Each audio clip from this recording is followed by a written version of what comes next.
Siya po si Police Officer Balahania. Bakit sangkot pa siya sa kidnapping?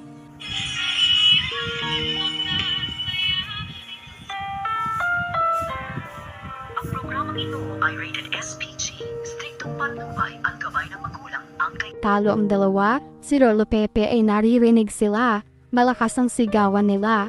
Alam ni Lolo Pepe na may kaaway si Moira. Sinilip niya ang bintana. Nakasiwang ito ng kaunti. Samantala, nagalit rin si Zoe. Inawat niya ang mami niya baka kasi mapindot at mabaril si Carlos. Sabi ni Zoe, "Mami, ibaba mo nga ang baril mo." Sinusubukan naman ni Carlos si Moira. Sabi niya, "Ano, papatay mo ako sa harap ni Zoe? Yan ba talaga ang gusto mo?" Sagot ni Moira. Habang nakatutok ang baril, "Hindi ako magdadalawang isip na barilin ka, Carlos." Hinamon na naman ni Carlos si Moira. "Eh di gawin mo, patunayan mo na magaling kang ina. Sirain mo lalo ang buhay ni Zoe." Nagalit na ng husto si Moira. Sumigaw na siya. "Ah, ganun ha?" Sumigaw ulit si Zoe at inawat si Moira. "Mommy, please, don't kill my father. Don't kill my father." Nakikinig pa rin si Lolo Pepe. Sabi ni Moira, "Si Roberto Tanyag lang ang ama mo." Sabi naman ni Zoe, "Pero kay Doc Carlos pa rin ako galing. I still owe him my life. Mommy, please, tatay ko pa rin siya. Kaya please don't kill my father." Nagulat si Lolo Pepe sa mga sinabi ni Zoe. Kumalma si Moira. Maya-maya ay umalis na siya at iniwan ang mag-ama. Napasabi sa sarili si Lolo Pepe dahil sa mga natuklasan niya. Si Doc Carlos, ang tunay na ama ni Zoe. Nagkayakapan naman ang mag-ama at nakita ulit ito ni Lolo Pepe. Samantala, hindi mapalagay si Lynette sa inasta ni Carlos, lalo na nung nagtanong siya, bakit siya tinawag na daddy ni Carlos? Duda siya sa sinagot ni Carlos tungkol sa pagde-deny niya. Bakit siya tinawag na daddy ni Zoe? Gusto makausap ni Lynette si Zoe, baka sakali may makuha siyang detalye o clue. Maiisip ni Lynette na humingi ng tulong kay Annalyn para makausap niya si Zoe. Tatawag siya sa anak. "Anak, nakausap ko si Zoe pero may mga tanong sa isip ko na siya lang ang makakasagot. Maaari mo bang tulungan ako?" Sabi ni Annalyn. "Oo naman po, Nay." Sabi ni Lynette, "Meron bang paraan para malaman mo kung nasaan si Zoe? Gusto ko sana siyang puntahan." Sagot ni Annalyn, "Sige po, Nay, maghahanap po ako ng paraan para makontak ko po si Zoe." Samantala, ginagamot ni Zoe ang mga sugat ng lolo niya. Hindi naman makatiis si Lolo Pepe na hindi matanong si Zoe tungkol sa tunay niyang ama. Pero hindi naman siya nagpapahalata na may narinig siya kanina. "Apo, pwede bang magtanong?" Sumagot si Zoe.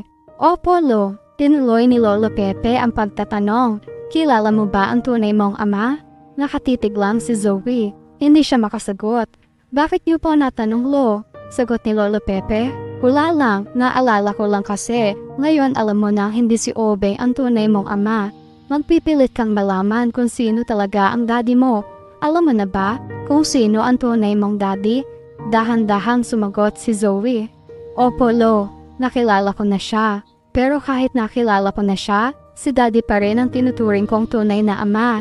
Mas nararamdaman ko ang pagmamahal at pagmamalasakit niya sa akin." Sabi ni Lolo Pepe. "Apo, mahal kita. Kahit anong mangyari, apo kita. Tinuturing pa rin kitang tunay na apo." Samantala, nagpunta ang mga pulis sa ospital kung nasaan nakakonfine si Giselle. May ginagawa silang investigasyon tungkol sa kaso ni Lolo Pepe. Nagpakita siya ng litrato sa cellphone. Sabi ng pulis, "Kilala niyo po ba ito?" "Siya po si Police Officer Balahadja." Tiningnan ni Giselle. Nagtataka siya. Sabi niya, "Bakit? Sangkot ba siya sa kidnapping?" Inagaw ni RJ ang cellphone. Sabi ng pulis, "Posible po naman. Matagal na kasing may record ito sa amin." Nung makita ni RJ, sabi niya, "Natatandaan ko na siya. Siya ang nagtago ng CCTV footage na pinagtakpan niya dahil bata siya ni Moira. Pero wala naman daw talaga sa kanila ang CCTV footage. Nagsinungaling siya para kay Moira. Ngayon naulit na naman. Ibig sabihin, magkasabwat sila ni Moira." Sa pag-alis naman ni Carlos, malalim ang iniisip ni Moira. Nag-iisip siya ng panibagong plano. Maya-maya ay lumapit si Balahadja sa kanya. Sabi ni Balahadja, Madam, ano po ba ang plano kay Tanda? Gusto mo dispatchahin na natin? Napaisip si Moira, nagdadalawang isip. Sabi niya, okay lang naman yun sa akin. Ang kaso si Zoe. Ayaw niyang ipapatay si Tanda. Sagot ni Balahadja, gusto mo ma'am, pauwiin mo muna ang anak mo. Pag umuwi na siya, kami na ang bahala kay Tanda. Pero ang hindi nila alam, naririnig sila ni Zoe. Ayaw niya ang ganong plano na masaktan ang lolo niya.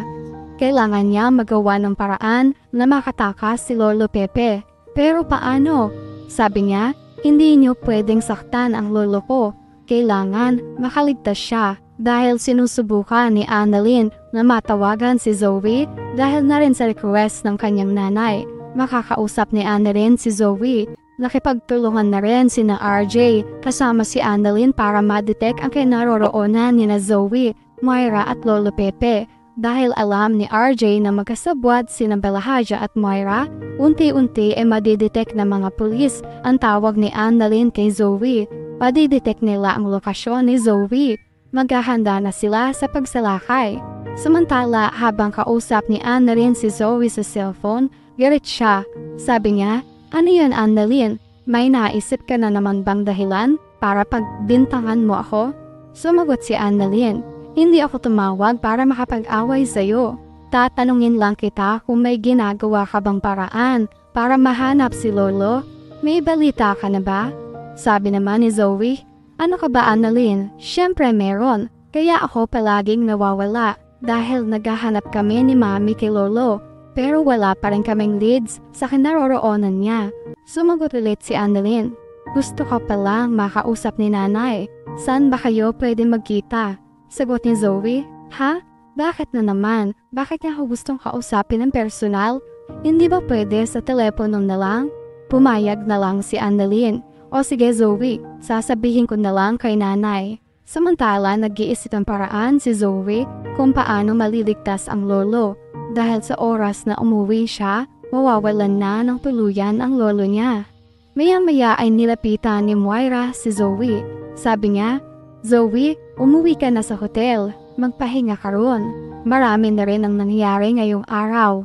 Pero hindi naman makaimik si Zoe dahil wala nang dapat pang mangyari sa lolo niya. At yan ang mga pakakaabangan natin sa abot kamay na pangarap.